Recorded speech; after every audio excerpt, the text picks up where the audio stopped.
Most people who grew up in the 2000s can name a virtual world that they spent a greater portion of their childhood playing. The one that I spent the most time on as a kid had to be Webkinz. Created by Canadian toy company Gans, Webkinz was a brand that manufactured stuffed animals which would come to life on their virtual site, Webkinz World. Each pet had a secret code that, when given to the adoption manager Miss Birdie, would allow the player to create a digital version of their stuffed animal. It had a lot of features similar to other virtual worlds of the time. You could build a house for your pet where you'd feed and care for them, earn Kinz Cash at the arcade to buy clothes and furniture, and chat and play games with other players online. While I wouldn't hesitate to call myself a Webkinz veteran, as I'm sure many players my age would, maybe there's some things lying beneath the surface of our nostalgia-clouded memory about Webkinz that we've forgotten. I found an iceberg chart by Reddit user Problematic Perry Plum that delves into a lot of interesting Webkinz information. Starting at the top are the most well-known Webkinz fun facts, only for things to get more obscure as we go deeper down the iceberg. So, considering it's my 18th birthday, let's take a trip into the past and discover the secrets of Webkinz.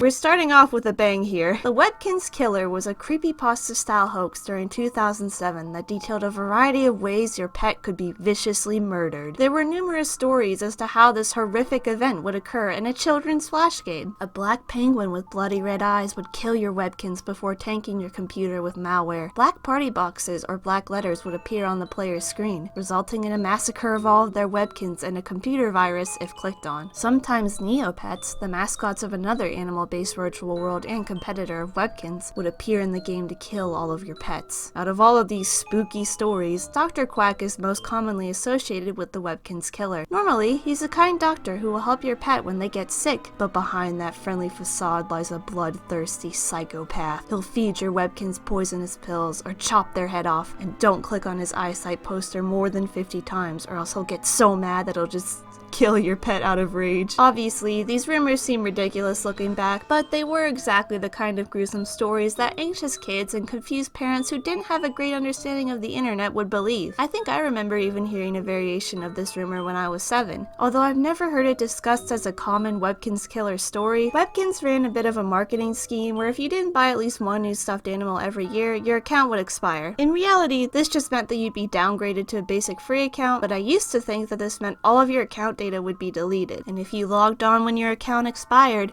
Nefaria, the evil fairy from the fairy forest, would summon all of your Webkinz at the top of a cliff, so you would have to watch them fall to their deaths before your eyes one by one. I guess it was just me though who had to live under the constant paranoia that my account would expire and all of my Webkinz would die, because those are the exact kinds of features Gans would put in a children's flash game. The rumor reached a boiling point where Gans had to address it, promising players that it was all a hoax and that Webkinz can't die. So can we add Webkinz are immortal to the iceberg? Party packs were items that, when dropped in a player's room, would allow them to have a party that people on their friends list could attend. The host could choose up to 4 of 6 party games to play, which included standard games like Hot Potato and Pin the Tail on the Donkey. Unfortunately, this feature gradually died off. The 3 zones hosts could choose from were reduced to 1, and the whole feature was retired on August 25th, 2020. Bamboo Break was a Tetris-style game added to the arcade on January 7th, 2009. It was a deluxe game, so only players with the elusive paid monthly subscription could play. After completing all 12 levels, you had the chance of earning a special trophy each time you played that could be placed in your Webkinz room. The game was retired in 2010, with many people speculating that it was due to its close resemblance to Tetris. Caring Valley was a part of the Webkinz Cares initiative, which basically involved selling little Kinz, or baby Webkinz, with special codes that would unlock prizes when registered on the website. With every Webkinz Cares plush that was sold, $1 would be donated to the Webkinz Foundation, a charity for children. In 2009, Gans also began selling Caring Valley pets, with green tags that had codes that would unlock trees in Caring Valley. There were 5 sections of Caring Valley: Play and Thrive, Learn for the Future, Health Leaders, Dare to Discover, and Caring Round the World. Each one corresponded to a charity the Webkinz Foundation supported, and players could plant their trees in whatever section they wanted money to be donated to. It was retired in January of 2013, and the Webkinz Foundation itself closed in 2015. Dice Kinz was a strategy game and the best game game on the Webkinz site, maybe behind Pizza Palace. It was a bit like Yu-Gi-Oh! Or Pokemon, where you would collect dice with special abilities and use them against your opponents. While never reaching the same level of complexity as the aforementioned card games, there were still a variety of different power-ups like removing your opponent's die or sending them backwards. Whoever made it to the end of the board first was the winner. This was one where I actually have a specific memory of logging onto Webkinz and being disappointed when it was gone, as Dicekins was retired in 2012. I already discussed the Dr. Quack Clinic poster earlier in the video. Click the eyesight poster 50 times and die, I don't know. This one just perplexes me because if you put in the effort to click this specific poster 50 times, why would you then be upset that Dr. Quack killed your Webkinz? I just don't think you'd win if you went to Webkinz court about this. You should be held accountable for your own actions in the situation. Rare items are just rare furniture items that you could get in Webkinz. The items are mainly themed around ancient civilizations like Rome and Egypt to fit in with the rare theme, although I do remember really wanting the 1950s car theme set. The traditional route is to buy them in the curio shop, where a limited selection goes on sale at random points throughout the day. But like many other virtual worlds of the time, an independent free trade economy was created by players. You can visit the Webkinz forums, Webkinz subreddit, or go into the Webkinz clubhouse within the site to trade for rare items. Hope you find what you're looking for. The travel agency was a feature where you could pay to send your Webkinz to Vacation Island or to the spa. The spa simply restored all of your pet's stats, but Vacation Island had a variety of games and items available that could all be played once for a 500 Kinz cash ticket. I remember really enjoying the travel agency in Vacation Island as a kid, until they paywalled it to be only for deluxe members in 2012. Vacation Island and the spa merged into one area that you needed a deluxe membership to go to, and the travel agency was removed from the site. With that, the owner of the travel agency, Debbie Dragon, was also erased and never to be seen again, I guess. Rest in peace, Debbie. On that somber note, we make our way to Tier 2.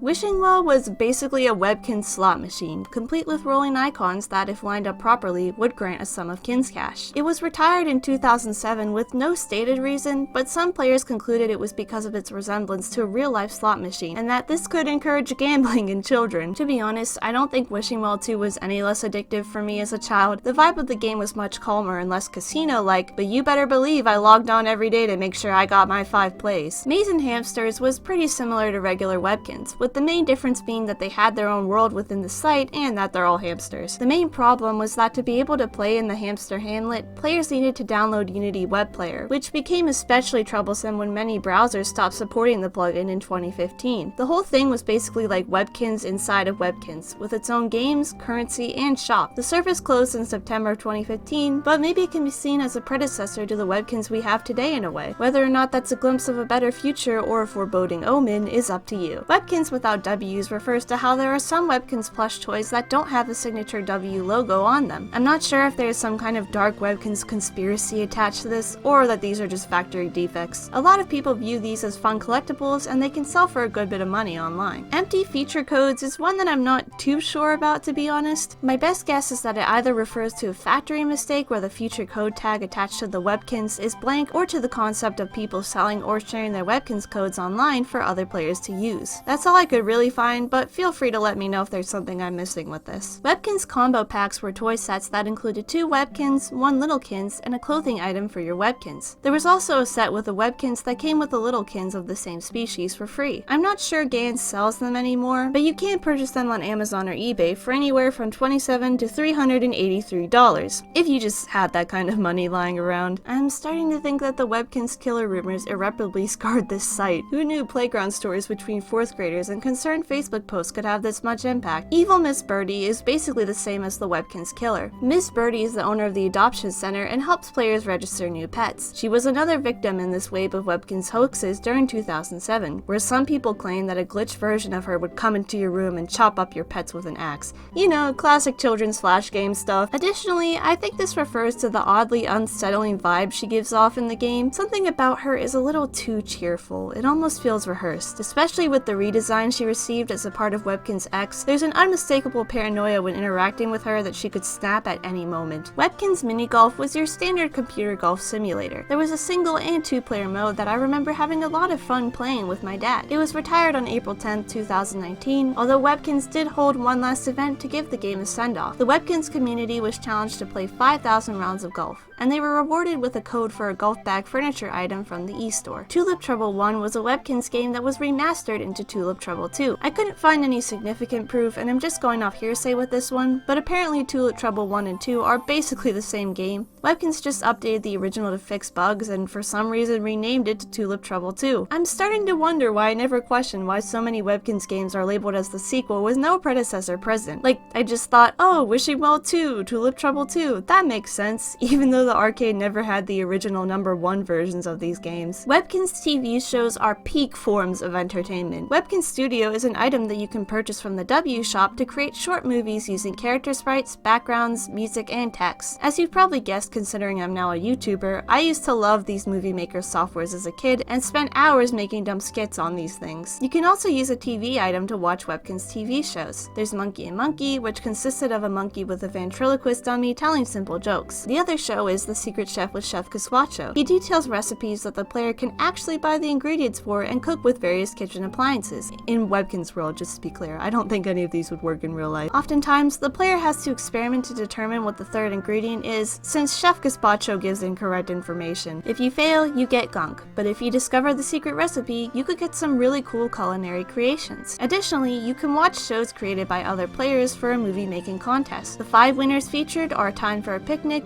Root Beer, Pirate Toys and Ahoy, Once Upon a Rhyme, and I Want My Mummy. They're all a pretty fun watch and really feel like they were written by kids, although I remember my personal favorite being Root Beer, in which the dog Fido passive-aggressively explains to the pirate captain that he took out the plug for their ship to save his root beer. Webkinz Site Tour could just be referring to the things to do list that many players use when first joining the game as a guide to its features. There's also a video, originally from 2005, uploaded to Gans's YouTube channel called Webkinz Tour that was the first ever promotional video for Webkinz World. The video features the Webkinz theme song that you can actually hear a music box cover of with the in-game Webkinz theme music box item. The video then shows a lot of retro footage of the original Webkinz game, and in general is a fun nostalgic watch if you want to check it out, but make sure to stick around if you want to see Tier 3 of the iceberg.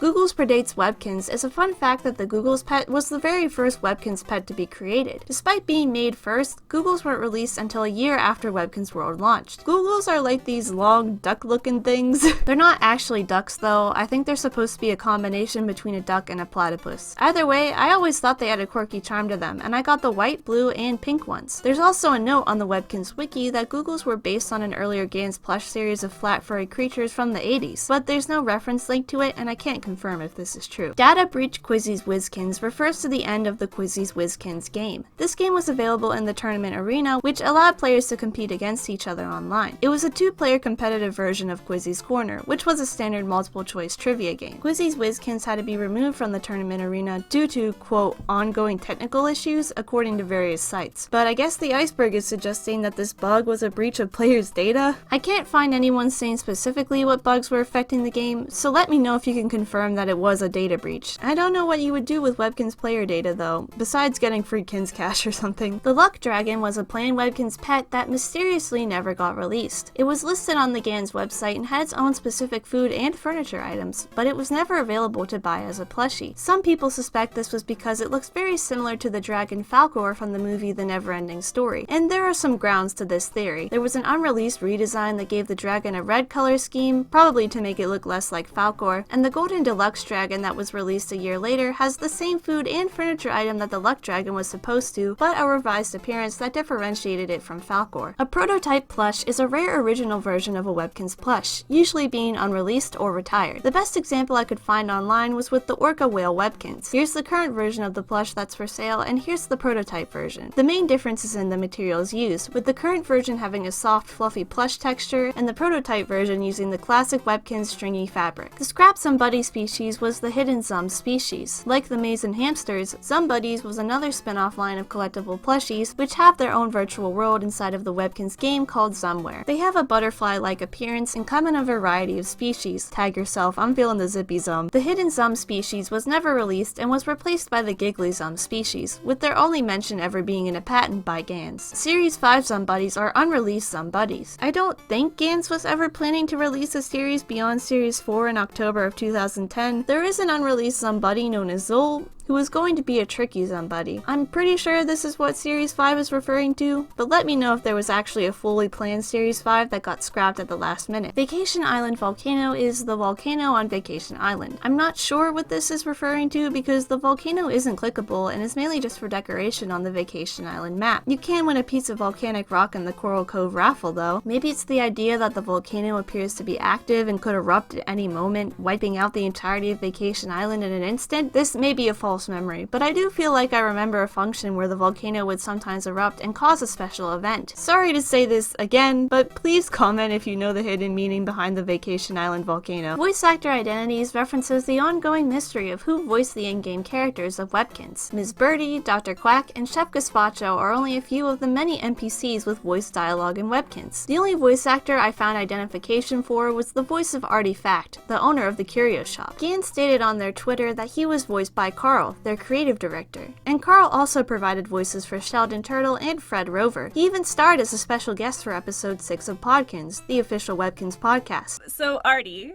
I have a question for you. Yes. Why do you love to go on adventures? Well, it was just something I found deep in my soul I had to do. When I was a young pup, I just found myself running out into the forest, looking under rocks, trying to find stuff that I had never seen before. I have a feeling that most of the Webkinz characters were just voiced by staff members rather than professional voice actors, since Webkinz was fairly small at its beginning and they only have a few lines of dialogue each. Original Zumbuddy voice clips contain sounds that were unique to each species of Zumbuddy. When the Bratty Zums were released in November of 2010, all of the Zumbuddy voices were changed to the Bratty Zums voices, although I'm not sure why. With that, we wrap up Tier 3 of the iceberg and make our way down to Tier 4.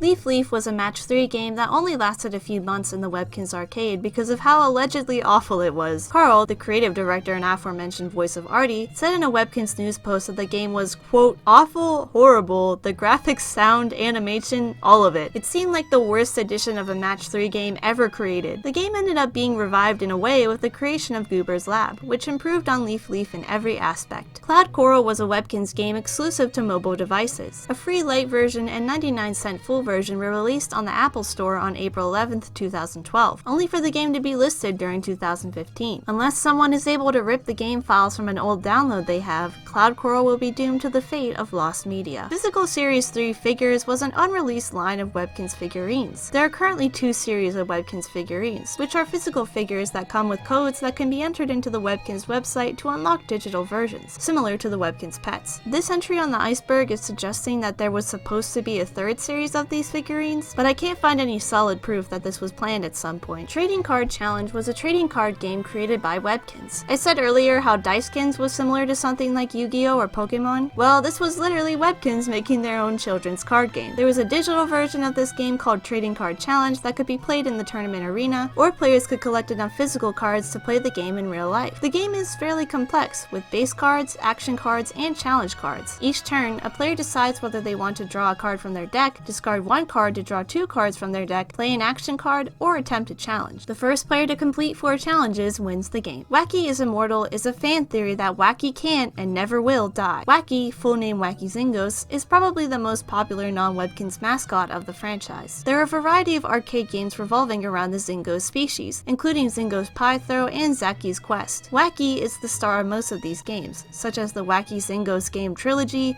Wacky's Bullseye Batter, and Dunk the Zingos. All of these games require the player to commit violence against Wacky, mostly by controlling his quote-unquote best friend Zangos and smashing him with a wooden club. Due to the exceeding amounts of physical abuse he must endure on a daily basis, it's not unreasonable to conclude that Wacky is immortal, although I'm not sure if Gans has ever confirmed this. Humans are canonically present in Webkinz due to the Leaf Leaf game. One of Carl's complaints about the game was that, quote, the title screen even showed a human hand in it, which can be seen in the picture for this tier of the iceberg. The This is the only known instance of humans existing in Webkinz, as the rest of the characters are either anthropomorphic animals or fantasy creatures. Separation between pets and hosts is an internal logic problem in Webkinz that is common to a lot of media featuring anthropomorphic characters. Have you ever wondered why Mickey Mouse keeps Pluto as a pet when characters like Goofy and Max are also dogs yet have self-autonomy? In this world, Mickey is basically practicing slavery by subjugating another human being to live beneath him. The host of Webkinz refers to any non-player character that runs a shop or activity center, such as Ms. Caroline or Fred Rover. The hosts are much more anthropomorphized than Webkinz pets and have their own independence. Ms. Caroline and Fred Rover are a cow and a dog respectively, both of which walk on all fours in their pet versions, yet these two hosts stand upright on two legs and use their front legs as arms. The only counter I could think of to this problem is that the Webkinz pets display much more human-like behavior in the music stars' music videos. If anything though, that almost makes the problem worse, because now it seems like the player isn't caring for a less intelligent species, but instead controlling one with full intelligence. On a lighter note, Webkinz Body Spray is a line of scented body sprays that you can still purchase on Amazon for around $7, you know, if you really want to impress on your next first date. Webkinz Body Spritz came in 4 scents: strawberry, mango, banana, and apple. Each bottle even came with a feature code that would unlock a piece of spa furniture in Webkinz World. Scrapped items are any Webkinz World items that were unreleased or retired. And there's a lot more than you might think. They're seen as rare collectibles among fans, and there's a pretty strong trading scene for them, like with the in-game rare items. Unfiltered Webkinz Studio movies are movies made in the Webkinz Studio that bypass the word filter on the dialogue. Although I can't find any online evidence of people figuring out how to disable this filter, the Webkinz Studio has a pretty strict word censor that will filter out obvious profanity, but also words that really don't have any inappropriate meaning. It can be pretty frustrating to have to work around it when you're typing in dialogue for your movie, so hacking it might be a useful idea. Either way, I was able to make a dark film reflecting on the meaninglessness of human existence, as you can see on the screen, even with these filters. So don't let the censors stop you from making true art in the Webkinz Studio. And don't worry, things are only going to get stranger and darker as we move down to Tier 5 of the iceberg.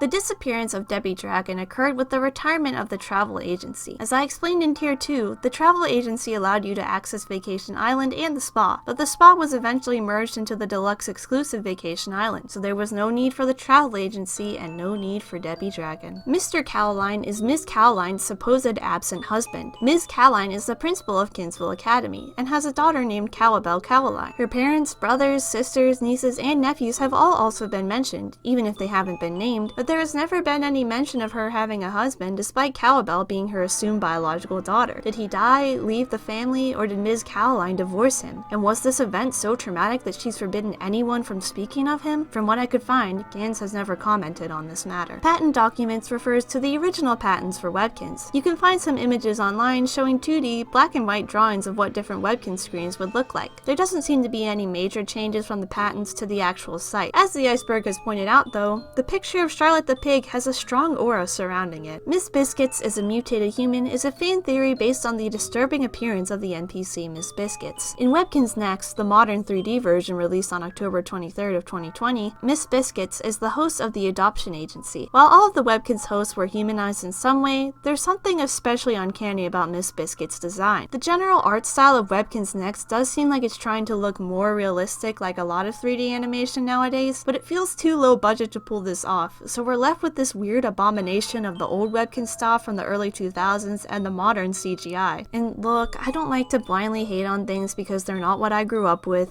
but this is just really bad.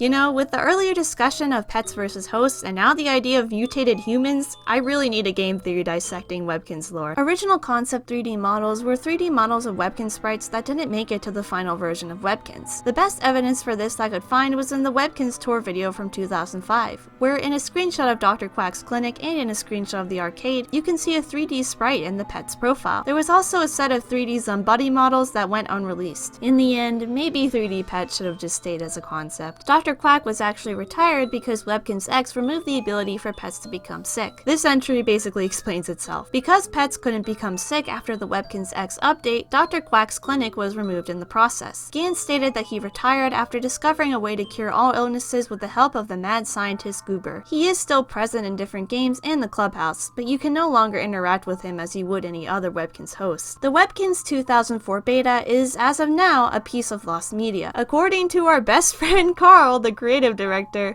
development on the Webkinz site started in 2003, but basically their entire product was scrapped in 2004 after poor results from playtesters. They rebuilt the project from the ground up and created it into the Webkinz we know today. Besides some remnants present in the Webkinz tour video, extremely little is known about what the 2004 beta was actually like. Artie's sister is a mysterious character in Webkinz lore. Artie's nephew, Sparky Fact, is a known character in Webkinz and a member of the Kinz crew along with Cowabell Cowaline. Similarly to Cowabell, Sparky's existence points to an unknown sister of Artie, who has only been mentioned before but not named. It seems that only time will tell if her identity is ever revealed. We've finally reached the end of the iceberg. Thank you all for sticking by my side throughout this adventure, and I hope you enjoyed looking back at a classic children's site that has a special place in my heart, and which I have now downloaded and am redeveloping my addiction to. This was my first attempt at an iceberg video, so hopefully it went alright and you guys enjoyed watching it as much as I did making it. Thank you to Problematic Perry Plum for making the original iceberg and basically single-handedly preserving Webkinz history, as well as the Webkinz wiki for being another key source in my research. Thank you for watching, and I'll see you all next time. Bye!